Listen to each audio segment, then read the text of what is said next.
Yo, what's up guys? It's Amir Abu Baker, 4-0 professional boxer. And I'm gonna do this amazing video in one take. No redos, no edits, nothing. Because I talk facts and that's what you need to listen to.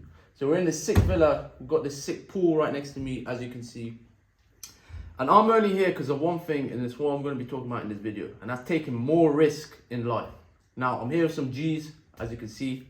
We've got some more people coming. We've got about 12 more people coming.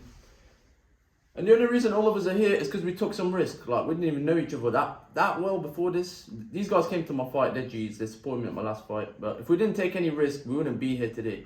Now, what do I mean by risk? I've taken many risks this year. So one of them was actually opening up my barber shop. So that's a risk I took, and it's massively helped me with my boxing journey. Because as you know, in boxing, the business model is I gotta sell tickets and get an opponent, and basically I don't get paid. So I gotta pay out of my own pocket, or with the ticket sales.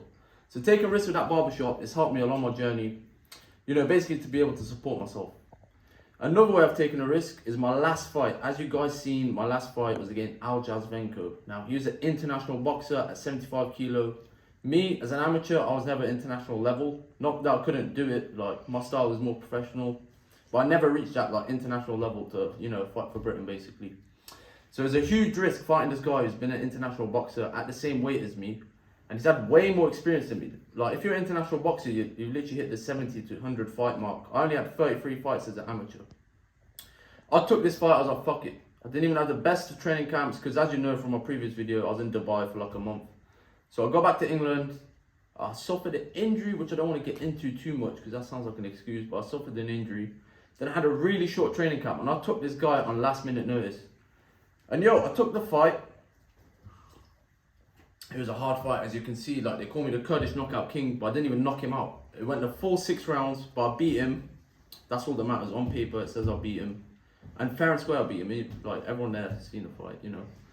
Said it was a fight of the night. And because of that fight, my ranking boosted massively. I'm now #1 ranked in Iraq.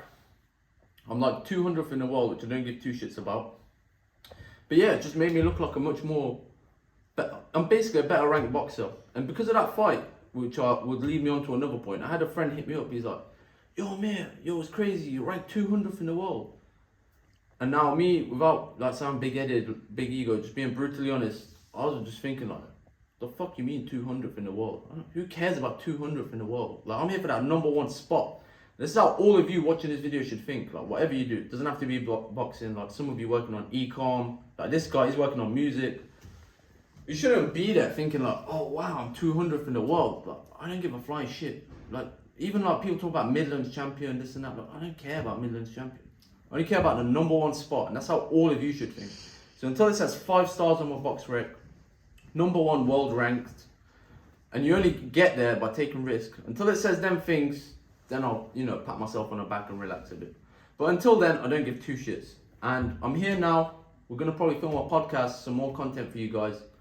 And after this, actually, I'm gonna carry on doing some training. You know, just keep the weight off. I don't count it as training because I count it as rest. But compared to the average boxer, my rest days are like their full-on training days. So yeah, in life, whatever you guys are doing right now, make sure you take more risk, because you'll end up in random cool places like this. Some fucking villa in Warsaw.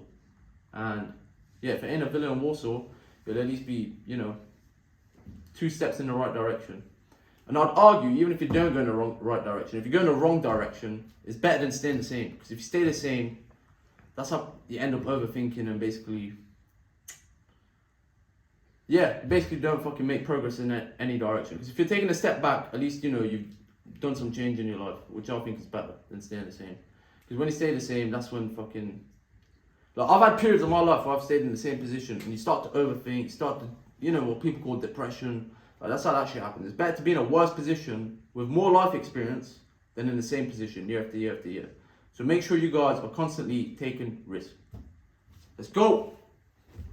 Yeah, I'll have